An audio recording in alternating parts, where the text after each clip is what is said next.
ازيكم عاملين ايه؟ هعمل معاكم النهارده المكرونه الاسيوي او الصيني، خطيره بالخضار، طعمها روعه وجميله جدا جدا. لو حابين تشوفوا انا عملت الكلام الجميل ده كله ازاي، تابعوا بقيه الفيديو وشوفوا انا عملته ازاي. عشان نسلق المكرونه سيبنا الميه تغلي اهو، سقطنا فيها المكرونه وهنحط بقى معلقه كبيره من الملح وهنقلبها بقى ونسيبها لغايه لما تتسلق معانا. في الوقت ده بقى هنجهز معانا الصوص اللي هنحطه عليها. ادي المكرونه معانا اتسلقت اهي بالشكل ده. مش هنسلقها سلقه كامله، يعني هنسيب فيها تكه بسيطه عشان نسويها مع الصوص. اهي هنصفيها ومش هنغسلها، هنصفيها بس من الميه السخنه وهنغطي عليها ونسيبها لغايه لما نجهز الصوص بتاعنا. دلوقتي معانا هنا بصلايه متقطعه مكعبات بالشكل ده، ومعانا 5 فصوص توم مفرومين، ومعايا كمان جزرايه متقطعه شرايح بالشكل ده، طماطميه صغيره وقرنين فلفل اهو، ممكن تحطوا فلفل الوان. وكمان لو عندكم كوسه، للاسف انا ما عنديش كوسه، كنت هقطع كوسه رانشات زي الجزر كده واحطها معاهم. نجهز بقى الصوص بتاعنا. معانا هنا كمان معلقه كبيره من النشا مدوبيها في حبه ميه بارده من الفلتر او من الحنفيه. هنيجي بقى بعد كده هنجهز الصوص بتاعنا. اول حاجه هنحتاج معلقه كبيره من العسل الاسود اهو، لو مش عندكم عسل اسود ممكن تحطوا سكر بني او سكر عادي.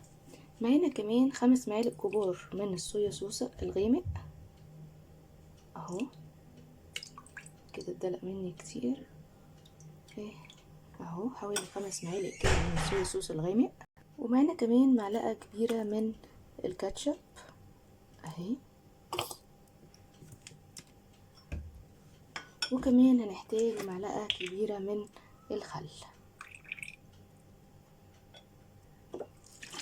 بس كده، وهنقلب بقى كل المكونات دي كده مع بعض.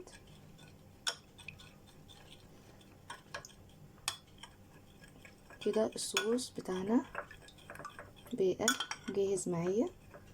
نبتدي بقى نجيب طاسة وهنحط فيها حبة زيت وننزل نشوح الخضار في الأول. معنا اي طاسة عندنا او حلة هنحط فيها معلقتين كبار من الزيت.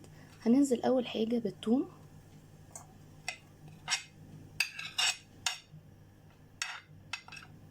والبصل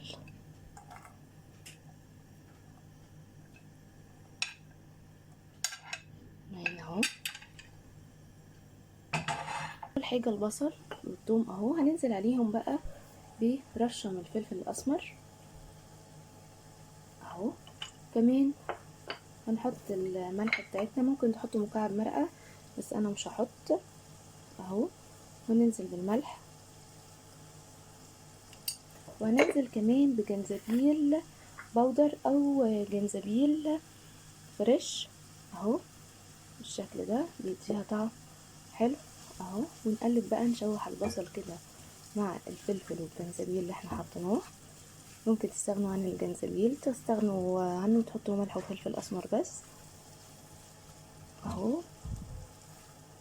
زي ما انتم شايفين هديها تقلبتين وننزل بقى بالخضار بتاعنا يتشوح معاها. ننزل بقى دلوقتي معانا بالجزر اهو، شرايح الجزر. هنسيب الطماطم في الاخر خالص عشان ما تنزلش ميه، والخضار بتاعي يكون اتشوح، والفلفل اهو بالشكل ده كده. وهنسيبه بقى الخضار مع البصل يدبل خالص، وبعدين ننزل بالصويا صوص والخليط اللي احنا عملناه، هنسيبه يدبل خالص بالشكل ده كده اهو. وهغطي عليه واسيبه لما يدبل خالص، هوريكم شكله بقى عامل ازاي قبل ما احط خليط الصوص اللي احنا عملناه مع بعض. دلوقتي الخضار اخد تشويحه بقى، هننزل بالطماطم القطع اللي احنا مقطعينها اهي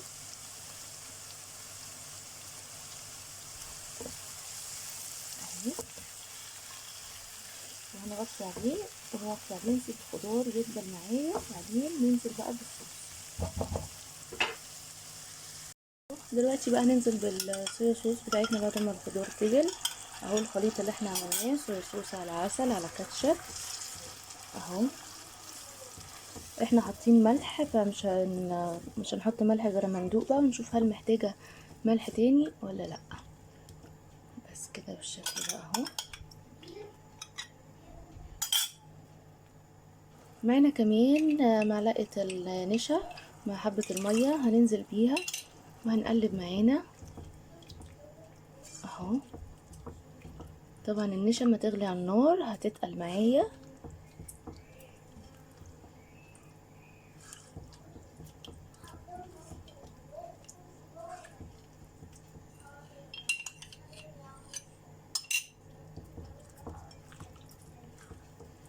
اهو بالشكل ده. هنسيبها بقى ايه تغلي غلوة ونسقط المكرونة بتاعتنا.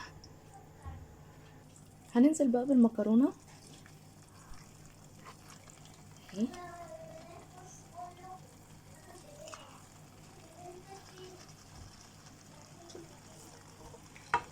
ممكن تعملوها بمكرونة شرايح، انا ما كانش عندي، انا بفضلها يعني بالمكرونة الشرايح بتبقى ألذ، بس مش تفرق خالص الاسباجيتي عن الشرايح اهي. وهنقلب بقى كويس جدا مع الصوص.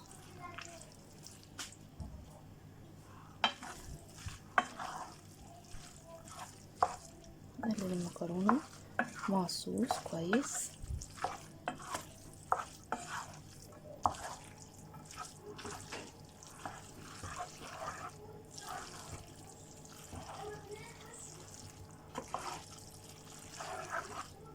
ممكن تستغنوا عن النشا اللي احنا حطيناه بربع كوبايه من ميه سلق المكرونه، هي اوريدي بتبقى منشيه اصلا عليها مكرونه نشا من المكرونه. وممكن تعملوا زي ما انا عملت كده بيبقى افضل.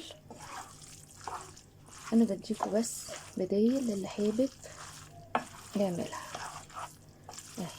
كده بقت جاهزه معانا. هنسيبها بقى تغلي غلوتين كده مع الصوص ونطفي عليها ونقدمها في الطبق، وهتاكلوا احلى مكرونه اسيوي جميله جدا وطعمها خطير. ده شكل المكرونة اهي بعد ما قدمتها في الطبق واستوت، جميلة جدا وطعمها خطير والصوص طعمه رائع. عايزيكم تجربوها بالطريقة دي هتعجبكم جدا جدا. ما تنسوش لو مش مشتركين في القناة تشتركوا في القناة وتفعلوا الجرس، وما تنسوش اللايك والشير. اشوفكم على خير. باي باي.